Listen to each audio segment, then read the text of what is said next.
Target MPPSC prelims 2026 MCQ से revision series में एक बार फिर से आपका स्वागत है। जैसा कि आप जानते हैं कि आपकी प्रीलिम्स परीक्षा को ध्यान में रखते हुए प्रीलिम्स परीक्षा की 10 यूनिट को 20 वीडियो के माध्यम से हम कवर कर रहे हैं। हर यूनिट की 2 वीडियो होगी, एक पार्ट में 25 प्रश्न, दूसरे पार्ट में 25 प्रश्न। इस तरह से हम आपकी 10 यूनिट को कवर करेंगे। आज हम जिस पार्ट की बात कर रहे हैं ये यूनिट 3 में पार्ट 1 है। भारत के भूगोल के प्रश्नों की चर्चा आज हम करेंगे। इसके और अन्य पार्ट अगर अभी तक आपने नहीं देखे तो प्लेलिस्ट में जाकर आप देख सकते हैं। तो चलिए शुरुआत करते हैं और देखते हैं पहला प्रश्न कौन सा है। पहला प्रश्न है, हिमालय पर्वतमालाएं किन 2 प्रमुख नदियों के बीच फैली हुई हैं? विकल्प आपके सामने है। विकल्प ए गंगा और यमुना, विकल्प बी सतलज और काली, विकल्प सी सिंधु और ब्रह्मपुत्र, विकल्प डी तीस्ता और दिहांग। तो इसका सही जवाब क्या है? इसका सही जवाब है विकल्प सी, सिंधु और ब्रह्मपुत्र के बीच में फैली हुई हैं। सिंधु की बात करें तो हिमालय पर्वत तंत्र में आप देखेंगे कि पश्चिमी सीमा का निर्धारण कौन करता है? सिंधु नदी करती है। और इसी तरह से पूर्वी सीमा का निर्धारण ब्रह्मपुत्र नदी करती है। हिमालय पर्वत तंत्र की बात करेंगे तो 2400 किलोमीटर तक धनुष के आकार में यह फैला हुआ है। तो यहां पर सी विकल्प सही होगा। अगला प्रश्न है, हिमालय की उत्तरी तथा सर्वाधिक ऊंची पर्वतमाला को किस नाम से जाना जाता है?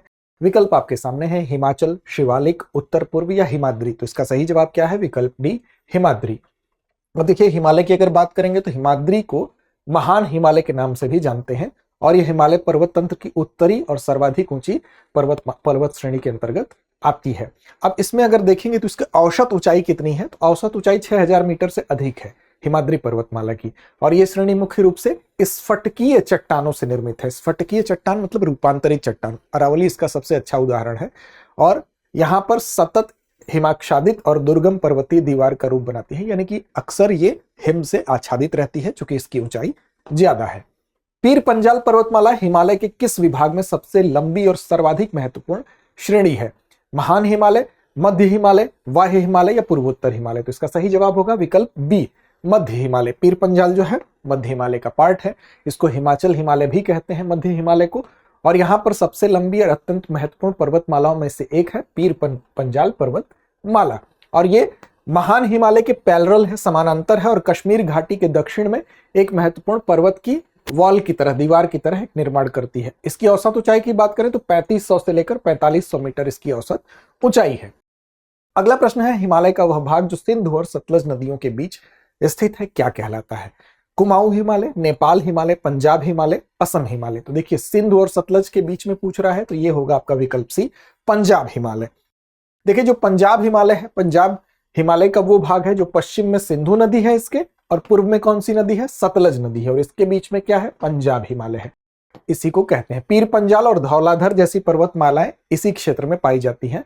और इस क्षेत्र में अगर बात करेंगे तो जम्मू कश्मीर, हिमाचल प्रदेश और पंजाब के पर्वतीय क्षेत्रों को यह कवर करता है। ब्रह्मपुत्र नदी किस स्थान पर हिमालय का पूर्वतम सीमा बिंदु बनाती है? विकल्प ए काली नदी, तीस्ता नदी, सतलज नदी, दिहांग घाटी। ब्रह्मपुत्र नदी किस स्थान पर पूछ रहा है हिमालय का पूर्वतम सीमा बिंदु बनाती है? तो यह होगा आपका सही जवाब विकल्प डी, यानी कि दिहांग घाटी।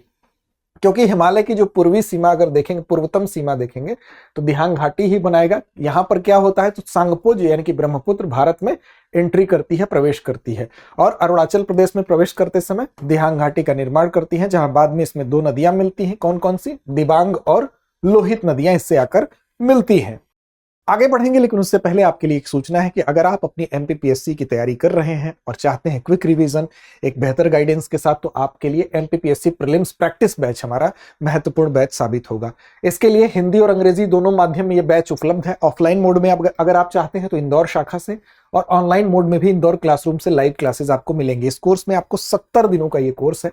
70 दिन में यूनिट 1 से लेकर यूनिट 10 तक कवर किया जाएगा। पीवाईक्यू नए जो पैटर्न है उसके हिसाब से हल करने की विधि और साथ साथ पीवाईक्यूज के रुझान पर आधारित अभ्यास प्रश्न आपको कराए जाएंगे। अधिक जानकारी के लिए आप संपर्क कर सकते हैं 8750187501 पर।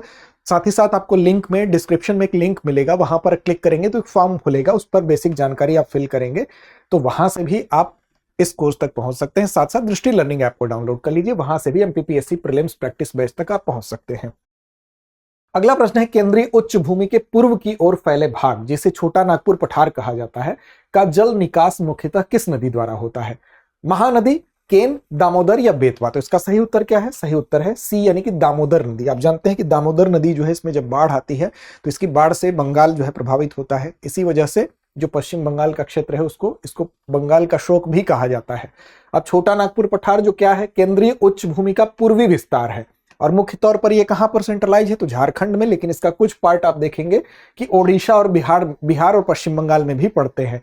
इस पठार का प्रमुख जल निकास दामोदर नदी के द्वारा होता है और यही नदी में बाढ़ के कारण इसको बंगाल का शोक भी कहा जाता है। अगला है, निम्नलिखित में से कौन सा समूह पूर्वोत्तर पठारी विस्तार यानी मेघालय पठार में पश्चिम से पूर्व की ओर स्थित 3 प्रमुख पर्वत श्रृंखलाओं का सही क्रम दर्शाता है। डाफला पहाड़ियां, मेरी पहाड़ियां, आबोर पहाड़ियां, गारो पहाड़ियां, खासी पहाड़ियां, जैंतिया पहाड़ियां, मिजो पहाड़ियां, पटकाई पहाड़ियां, नागा पहाड़ियां, लुशाई, मिकिर या डाफला पहाड़ियां। तो इसका सही जवाब होगा, आपका पूछा है जो क्रम उस हिसाब से बी विकल्प, गारो, खासी और जैंतिया पहाड़ियां। सबसे पूर्व में क्या है, तो आपकी गारो पहाड़ियां होंगी और पश्चिम में कौन सी होगी, जैंतिया पहाड़ियां होंगी। तो इसका सही विकल्प क्या है, विकल्प बी है, गारो पहाड़ियां, खासी पहाड़ियां और जैंतिया पहाड़ियां।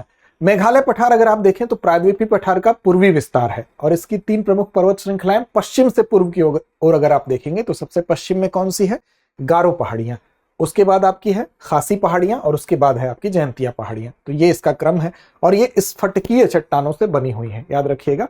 और दक्षिण पश्चिमी मानसून के कारण ये काफी यहाँ पर वर्षा भी होती है। अगला प्रश्न है, अर्धचंद्राकार बालू के टीले जो भारत पाकिस्तान सीमा के पास अधिक पाए जाते हैं क्या कहलाते हैं, बालूपट, बरखान, बालू टीले या जलोढ़ मिट्टी। तो इसका सही जवाब क्या होगा, विकल्प बी यानी कि बरखान। अब देखिए ये वहां पर होता है जहां पर वनस्पतियां बिल्कुल नहीं होती हैं, रेत जो होती है बहुत ढीली होती है, वर्षा कम होती है, तो वहां पर जो इस तरह के टीले बन जाते हैं और इसको बरखान। ऐसे ही बालू के टीले होते हैं, ये अर्धचंद्राकार आकृति के होते हैं, चांद के आकार के, शुष्क मरुस्थलीय क्षेत्रों में ये बनते हैं। यानी कि यहाँ पर हवा की दिशा अगर आप देखें स्थिर अगर रहेगी, वनस्पतियां बहुत कम होंगी, ढीली रेत होगी, तो इसका निर्माण होता है और इसको बरखान कहा जाता है। अगला प्रश्न है, शेवराय पहाड़ियां और जवादी पहाड़ियां किस प्रसिद्ध पर्वतीय स्थलों के लिए जानी जाती हैं, शिमला और मनाली, मसूरी और नैनीताल, उदकमंडलम ऊटी और कोडाईकनाल, दार्जिलिंग और गंगटोक। तो जाहिर सी बात है ये विकल्प आपका सी होगा, उदकमंडलम ऊटी और कोडाईकनाल के लिए जानी जाती हैं शेवराय पहाड़ियां और जवादी पहाड़ियां। चलिए इसकी व्याख्या देखते हैं। तो आपकी शिवराय पहाड़ियां और जवादी पहाड़ियां कहां पर स्थित हैं, तो तमिलनाडु में स्थित है और पूर्वी घाट की प्रमुख पर्वत श्रृंखलाएं भी हैं। शिवराय में येरकोड नामक पर्वतीय स्थल स्थित है और इसी के नजदीक में स्थित क्षेत्र ऊटी भी है, जिसको उदकमंडलम और साथ साथ कोडाईकनाल, ये दोनों किस लिए फेमस हैं, तो पर्यटन के लिहाज से फेमस है। भारत के पश्चिमी तटीय मैदानों के उत्तरी भाग को सामान्यतः क्या कहा जाता है, पश्चिमी तटीय मैदान के उत्तरी भाग को आपसे पूछ रहा है, यानी कि भारत अगर नीचे देखे तो इसमें पश्चिमी के तटीय मैदान जो है उसके उत्तरी भाग को पूछ रहा है। तो देखिए यहाँ पर 3 पार्ट इसके हैं, केरल के पास वाला जो तट है उसको, फिर बीच वाला पार्ट और सबसे ऊपर पूछ रहा है। तो यहाँ पर आपका सही जवाब क्या होगा, कोंकण कहा जाता है उसको। उसके बाद आपका कन्नड़ क्षेत्र आता है और उसके बाद आपका मालाबार आता है। तो बी विकल्प आपका सही होगा। देखिए भारत के पश्चिमी तटीय मैदान को कोंकण, सबसे उत्तर में क्या था, कोंकण था, फिर उसके बाद मध्य में कन्नड़ था और उसके बाद दक्षिण में मालाबार जो केरल के पास था। इन 3 प्रमुख भागों में इसका डिवाइड किया गया है। कोंकण में महाराष्ट्र के मुंबई से लेकर कहां तक का क्षेत्र आता है, गोवा तक का क्षेत्र आता है। और इसके बाद आप देखेंगे संकीर्ण तटीय मैदान, यहाँ पर बादरी मिट्टी, लेटराइट तथा अनेक मुहानों की विशेषता होती है। तो यही आपसे पूछा गया है। चलिए आगे कमेंट करके बताइए कि जो कोंकण के बाद जो कन्नड़ क्षेत्र है वो कहां से कहां तक आता है। अगला प्रश्न है, एल नीनो शब्द जिसे इक्वाडोर और पेरू के मछुआरों ने प्रचलित किया का शाब्दिक अर्थ क्या है, विकल्प ए अत्यधिक ताप, विकल्प बी महासागरीय धारा, विकल्प सी मसीह बालक या विकल्प डी ठंडा ऊपर उठाव। देखिए एल नीनो शब्द जो है इसको इक्वाडोर और पेरू के मछुआरों ने प्रचलित किया था और इसका शाब्दिक अर्थ देखेंगे छोटा बालक होता है और इसको शिशु ईसा मसीह से कनेक्ट किया जाता है। तो मसीह बालक इसका सी विकल्प सही होगा। व्याख्या देखते हैं। तो एल नीनो शब्द को सबसे पहले किसने प्रयोग किया, पेरू और इक्वाडोर के मछुआरों ने प्रयोग किया। पूर्वी प्रशांत महासागर के जल के असामान्य रूप से गर्म होने की दशा को यह व्यक्त करता है और इसके एल नीनो कहा और इसका स्पेनिश में अर्थ होता है मसीह बालक, यानी कि शिशु ईसा मसीह। किस भाषा में, स्पेनिश में। अगला है वॉकर परिसंचरण, यानी वॉकर सेल का मुख्य प्रेरक कारक कौन सा है, विकल्प ए पृथ्वी का घूमना जो कोरियोलिस बल के कारण होता है, पूर्वी प्रशांत में उच्च दाब और इंडोनेशिया क्षेत्र में निम्न दाब से उत्पन्न दाब अंतर, विकल्प सी है चंद्रमा का गुरुत्वाकर्षण बल या विकल्प डी महासागर और समताप मंडल के बीच उष्मा का विनिमय। तो देखिए इसका सही विकल्प होगा पूर्वी प्रशांत में उच्च दाब हो जाता है और इंडोनेशिया क्षेत्र में निम्न दाब हो जाता है और उससे जो दाबांतर होता है उसको कहते हैं वॉकर सेल और उसी के परिणाम स्वरूप जो है वो हवाएं चलती हैं। इनको हम देखेंगे कि जो इसी अंतर के कारण जो व्यापारिक पवनें जिनको कहते हैं वो किधर से किधर की तरफ चलती हैं, तो पूर्व से पश्चिम की ओर। तो बी विकल्प सही है। वॉकर परिसंचरण भूमध्य रेखीय प्रशांत क्षेत्र में पूर्व से पश्चिम दिशा में वायुमंडलीय परिसंचरण है। पूर्वी प्रशांत यानी कि पेरू और इक्वाडोर के तट पे, और साथ साथ यहाँ पर क्या होता है, पेरू और इक्वाडोर के तट पे हाई प्रेशर हो जाता है। और इसी तरह से आप पश्चिमी प्रशांत में देखेंगे, जो इंडोनेशिया ऑस्ट्रेलिया का क्षेत्र है, वहां पर लो प्रेशर हो जाता है। तो इससे एक मजबूत दाबांतर उत्पन्न होता है, और दाब के अंतर के कारण ही आप देखेंगे कि व्यापारिक पवनें पूर्व से लेकर पश्चिम की ओर बहती हैं, और जो जल होता है उसको इंडोनेशिया की ओर ढकेलती हैं। अगला है, वह कौन सी घटना है जिनमें पूर्वी प्रशांत की बजाय मध्य प्रशांत में तापमान बढ़ता है? एल नीनो, मोडोकी, ला नीना, नकारात्मक, आईओडी। तो सही जवाब क्या है? एल नीनो मोडोकी, बी विकल्प आपका सही होगा। अब एल नीनो मोडोकी जो है, ये वो कंडीशन है, वो स्थिति जिसमें समुद्री सतह का तापमान जो है मध्य प्रशांत में, बीच के क्षेत्र में बढ़ जाता है, और पूर्वी प्रशांत में अपेक्षाकृत क्या होता है, ठंडा रहता है। अब इसमें घोड़े के नाल जैसी आकृति बनती है, और यह वैश्विक वायुमंडलीय परिसंचरण को बदलने में सहयोग करता है।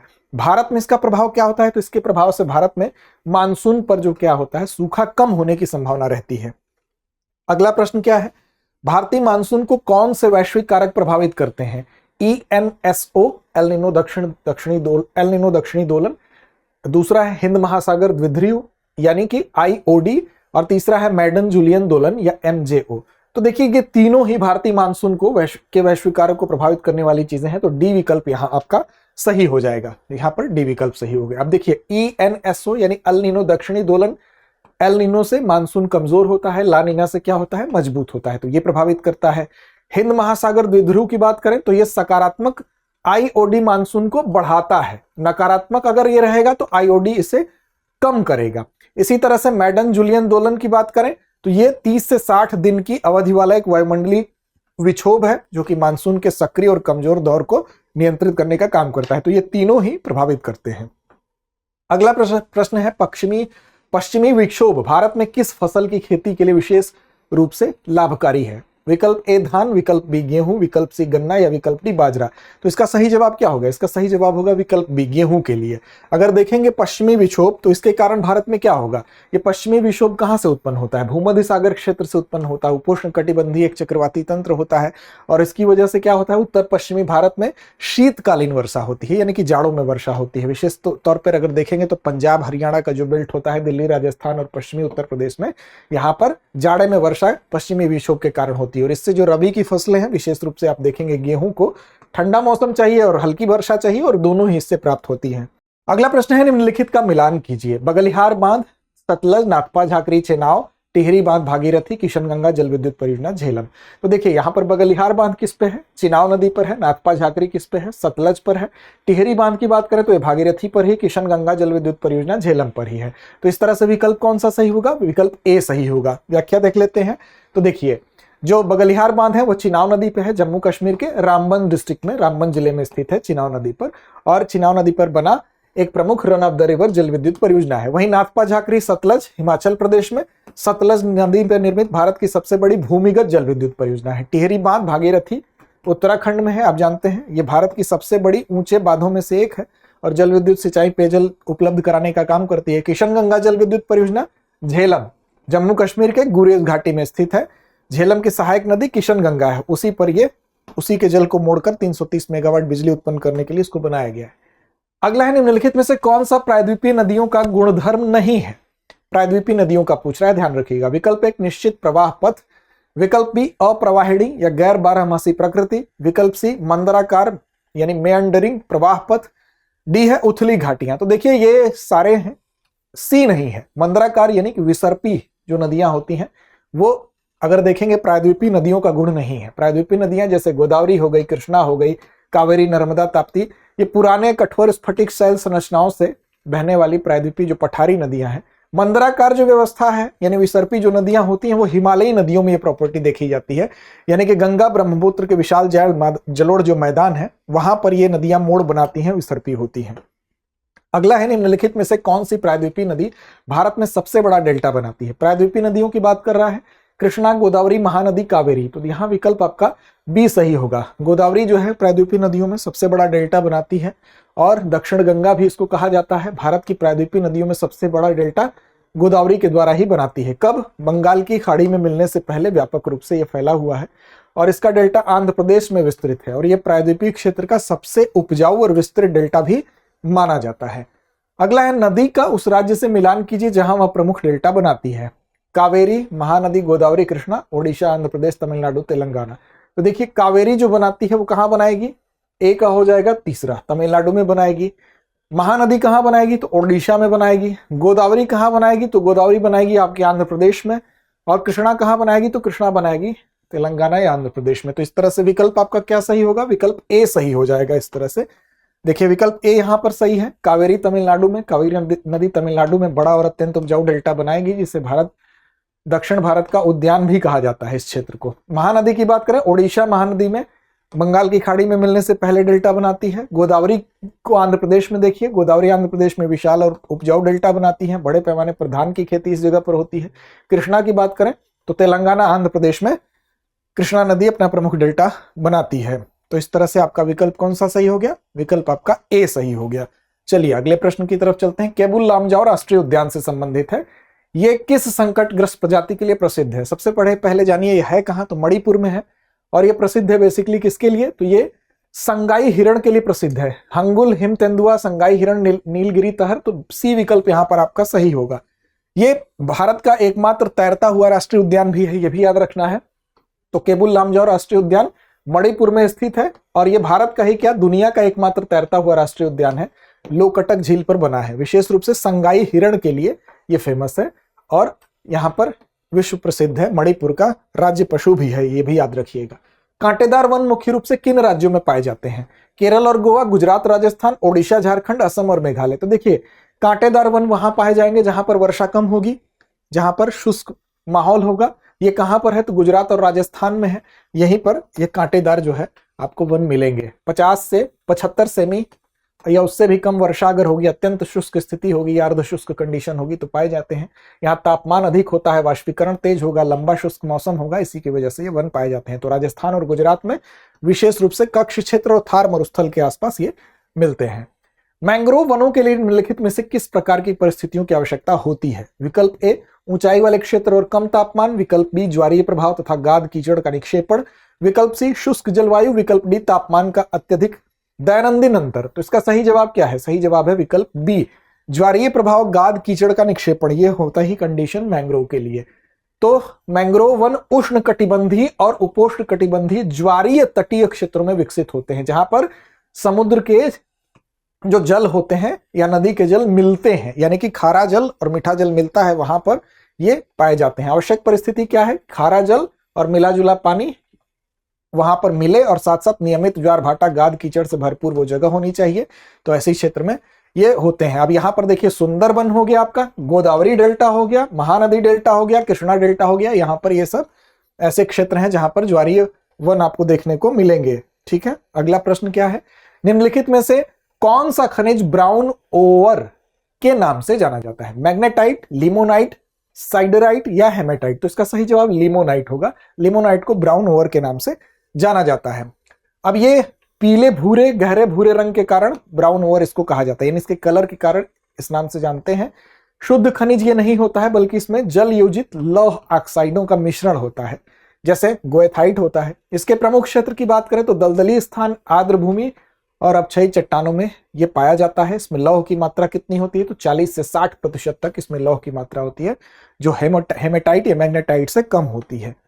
अगला है भारत का कौन सा क्षेत्र पेट्रोलियम उत्पादन के लिए प्रसिद्ध है? छत्तीसगढ़ बेसिन, असम बेसिन, बुंदेलखंड खंड क्षेत्र या मालवा क्षेत्र? तो देखिए असम बेसिन प्रसिद्ध है। आप जानते हैं कि यहाँ पर तेल के लिए ऐतिहासिक रूप से फेमस है और इसी क्षेत्र में आप देखेंगे तेल का कारखाना भारत के लिहाज से देखें तो प्राचीनतम कौन सा है? कमेंट करके बताइए प्राचीनतम स्थान है। अगला है व्याख्या। देखिए असम बेसिन इसका सही जवाब है। असम बेसिन विशेषकर ऊपरी असम क्षेत्र भारत का सबसे पुराना और प्रमुख पेट्रोलियम उत्पादक क्षेत्र है। कौन सा क्षेत्र है वो आपको कमेंट करके बताना है। चलिए इसमें आएगी व्याख्या में। प्रमुख तेल क्षेत्र में डिब्रूगढ़, डिगबोई, नाहरकटिया, मोरान, रुद्रसागर, लाकवा ये सब है। डिगबोई एशिया की सबसे पुरानी रिफाइनरी 1901 में इसे देखेंगे आप ऑयल सिटी ऑफ असम कहा जाता है। तो 1901 में यहां पर मिला था सबसे पहले। डिगबोई एशिया की सबसे पुरानी रिफाइनरी है। अगला प्रश्न है भारत में बॉक्साइट का सबसे बड़ा उत्पादक कौन सा राज्य है? विकल्प आपके सामने है गुजरात, ओडिशा, झारखंड या महाराष्ट्र। बॉक्साइट की बात होगी तो यहाँ पर उड़ीसा सबसे बड़ा उत्पादक राज्य है। अब उड़ीसा देखिए बॉक्साइट का सबसे बड़ा उत्पादक राज्य है। कैसे? देश के जितने भी उत्पादन है उसमें 50% से अधिक का योगदान इसका है, यानी आधे से ज्यादा का योगदान है। प्रमुख बॉक्साइट क्षेत्र की बात करें तो कोरापुट, कालाहांडी, रायगढ़, सुंदरगढ़, ये प्रमुख कुछ क्षेत्र हैं, याद रखेंगे। यहाँ की लेटराइट मिट्टी बॉक्साइट के निर्माण के लिए आदर्श कंडीशन भी देती है। तो ये थे इस बार के 25 प्रश्न। आगे बढ़ने से पहले आपको बता दें कि अगर आप चाहते हैं कि आप अपनी एमपीपीएससी की तैयारी करना बिल्कुल शुरुआत से बेहतर तरीके से, समग्र रूप से, तो एमपीपीएससी फाउंडेशन कोर्स से आप जुड़ सकते हैं। ये हमारा कोर्स ऑफलाइन मोड में भी है, हिंदी अंग्रेजी दोनों माध्यम में है, और ऑनलाइन मोड में भी है। इस कोर्स की विशेषता क्या है? तो 500 से ज्यादा इसमें क्लासेस होंगी आपको, और इन क्लासेस के माध्यम से आपके 2 वर्षों की तक की असीमित बार देखने की सुविधा भी है, और साथ साथ ऑनलाइन माध्यम की अगर बात कर लें तो, और 2 वर्षों तक प्रीलिम टेस्ट सीरीज बिल्कुल निःशुल्क है। और इसमें आपको फायदा यह है कि आपकी समग्र तैयारी होगी, यानी अगर डिटेल तैयारी करना चाहते हैं, अगले एग्जाम को टारगेट करके तैयारी करना चाहते हैं, तो आप एमपीपीएससी फाउंडेशन कोर्स से जुड़ सकते हैं। इसके अलावा आपके मन में कोई सवाल हो, अधिक जानकारी आप चाहते हैं कि हमें और इसके बारे में जानना है, तो उसके लिए आप हमारे नंबर पर कॉल कर सकते हैं। ये नंबर है 8750187501। अब इसमें आपको प्रीलिम से लेकर मेंस तक सामान्य अध्ययन की कंप्लीट तैयारी होती है। तो इस कोर्स से जुड़िए अगर समग्र तैयारी करनी हो तो। और अगर आप चाहते हैं अगले प्रीलिम्स को टारगेट करते हुए, तो इससे पहले जो कोर्स आपको बताया गया उस अभ्यास से आप जुड़ सकते हैं। अब इसके लिए डिस्क्रिप्शन में आपको लिंक भी मिल जाएगा, उस पर क्लिक करके एक फॉर्म भरना होगा, वो फॉर्म भर दीजिए तो आप अपनी सीट लॉक कर सकते हैं। इसके लिए दृष्टि लर्निंग ऐप को आप डाउनलोड कर लीजिए। जब दृष्टि लर्निंग ऐप डाउनलोड करेंगे तो वहां पर एमपीपीएससी फाउंडेशन कोर्स आप सर्च करेंगे, एक्सप्लोर पर जाएंगे, एमपीपीएससी फाउंडेशन कोर्स सर्च करिएगा, और वहां से इसकी सारी विशेषताएं आपको दिख जाएंगी, फीचर्स दिख जाएंगे। अगर आपको इस कोर्स में एडमिशन लेना हो तो वहां से बाई का ऑप्शन भी होगा। फिर भी आपको समझ में नहीं आता है तो आप हमारे नंबर 8750187501 पर कॉल कर सकते हैं, हम आपकी सहायता के लिए तत्पर होंगे। तो चलिए, इस बार के ये महत्वपूर्ण प्रश्न थे। पिछले प्रश्न या पिछले एपिसोड अभी तक आपने नहीं देखे, उसको देख लीजिए प्लेलिस्ट से, और अगले एपिसोड के साथ फिर से हाजिर होते हैं आपके सामने कुछ नए प्रश्नों के साथ। तो लड़ते रहिए, अपने लक्ष्य की ओर बढ़ते रहिए। अब एग्जाम की तैयारी को और बेहतर करने के लिए हमारे चैनल को लाइक, शेयर और सब्सक्राइब करना ना भूलें।